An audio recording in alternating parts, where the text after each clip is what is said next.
Hey guys, hope you're having a great holiday season, spending with friends and family, But first of all, kind of sick, so if my throat goes out, yeah, sorry about that. Probably not the best idea to load up on cookies before this review either. Anyway, but one of the staples of Christmas is, no surprise, It's a Wonderful Life. Directed by Frank Capra, stars Jimmy Stewart, Donna Reed. Crap, 1937, I think. 36. Not that big of a nerd, I don't know that. Yeah, this is just a staple of holiday films. Everybody talks about it so much. Why am I talking about it? Well, I got nothing to do. Yeah, it's just classic. So, the plot is basically, it's the story of a man's life. The man is named George Bailey, played awesomely by James Stewart, one of my all-time favorite actors, probably tied with, I'd say, Robert De Niro and James Stewart, my favorite actors. Cary Grant's really awesome. Anyways, nerding out. So yeah, it's a story of a man's life and all the things he has to give up to make sure his business, his friends, his family, to make their life better. Something we all strive to do. Most of the time we fail.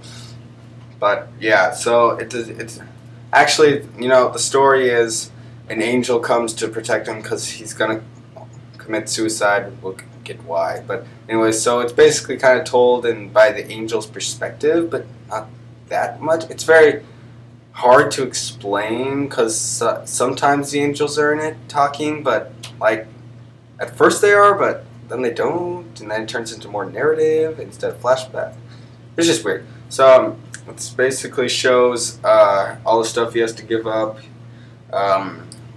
His education, his honeymoon with his wife, of course with his wife. Anyways, and also his battle to keep control away from mean old nasty Mr. Potter, who's played by Lionel Barrymore, very good actor. Yeah, he's just the Scrooge asshole of the town, and he just controls basically everything except the Bailey bank firm. I actually have no idea what it is. Something bank firm, whatever. I don't get into that money stuff.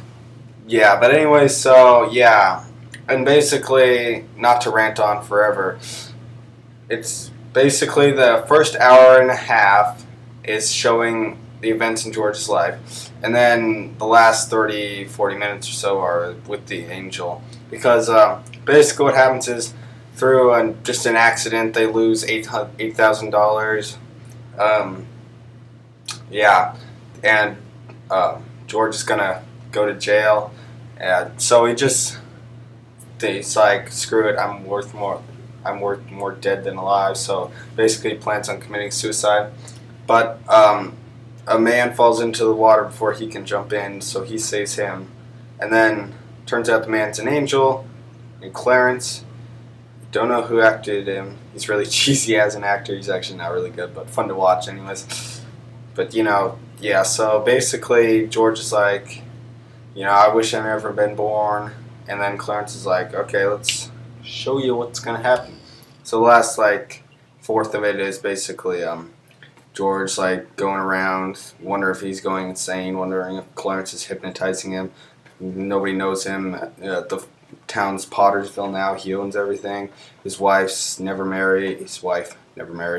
His kids aren't there. Yeah, it's just some random crap. His brother's dead because he wasn't there to save him. So, yeah, but then, of course, then we get he wants to live again. I'm just spoiling this movie up the ass, aren't I? Well, yeah. So basically, he learns how wonderful his life is. Hence the title. So, so It's a Wonderful Life is many people's all-time favorite Christmas movie. I'd have to think about it a while. It's definitely tied with my favorite. It's just such a classic story that's been ripped off so many freaking times. And cartoons, the one I remember is Fairly Odd Parents. It's been a while since I watched that. And also the nostalgia critic over at That Guy with the Glasses did a really funny like redo of it. Yeah, I don't know what I'm talking about. Voice going out. Yeah, but why is It's a Wonderful Life classic? I could say the fantastic script, the fantastic acting, the fantastic everything basically. Cinematography looks great. Actually, I originally started watching it in color because there was a colorized version on YouTube, but it just didn't feel right. This is definitely supposed to be seen in black and white. Just see it how they made it. Jeez, I'm not a fan of colorized movies. It's like, what the hell? So much a waste of time. Anyways, sorry. So It's a Wonderful Life is. Wait. Yeah. But the reason I think is because it like touches all of us. I mean, we all feel like we aren't important in the world, but you know, and probably because never mind, just ditch that. Anyways, so yeah, so we can all relate, but once we see what effect we had, we start to realize that yeah, we're more important than we think we are. Yeah. Frank Capra, the director, is one of my all-time favorites. I mean, Mr. Smith Goes to Washington, also with James Stewart. Mr. Deeds, is he in that? I don't think so. Headspace. Yeah, and Capra is famous. Yeah.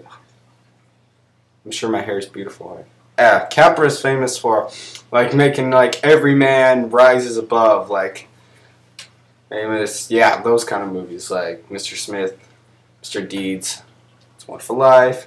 But this one's much more dark and depressing for some of it than those other ones, which are really good films, by the way, but just don't have much darkness or anything to them. But Jimmy Stewart, one of my all-time favorite actors, he tends to work with like a director like Frank Capra. He's in a lot of movies, most notably Alfred Hitchcock later in his career, Rear Window, Vertigo, crap, The Man Who Knew Too Much. Sorry, I'm blanking out. What was I watching? Never mind. I was watching some about Hitchcock today, but I forgot. Yeah, so he's just phenomenal.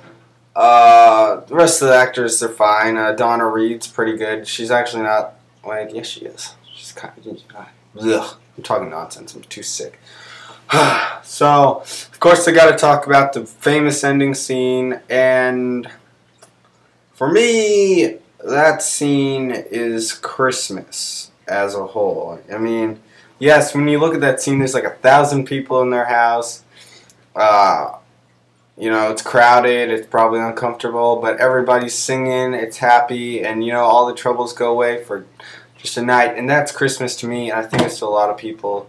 You know, when this movie came out, lots of critics bashed it by being like, well, actually, I'm not sure. I know it was not successful, because it faded into public domain, which may be a good thing, actually, because, like, it's such a great movie, and most public domain movies are pretty bad. Yeah, but, so a lot of people would show this because they could for free, and that's how it probably got most known. But anyways, a lot of critics bashed this movie, I think, or at least a lot of and mostly Christmas movies in general.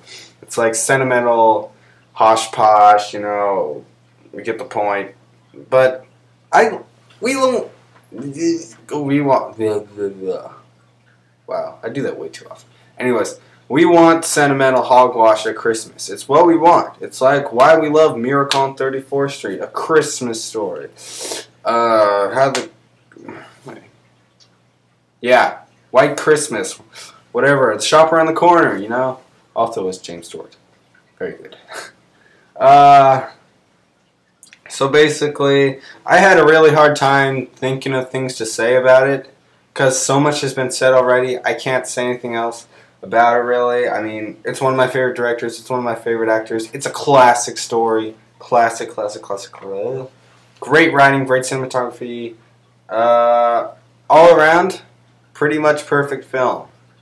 I'd give it a 9.9 out of 10. And the only reason I give it 9.9 is Would you find it on my top 10 favorite movies? No. Would you find it on my top 50 favorite movies? Yeah. Top 30? I don't know. Maybe. I'd have to think about it, but yeah, it's classic. I don't even have to say it, so I want it. Getting on Blu-ray soon, I hope. Anyways, that hurts him. So, I would have rambled on longer, but don't have anything to ramble about. So, guys, have a great Christmas. Watch some movies. That's what America's good at. See you guys.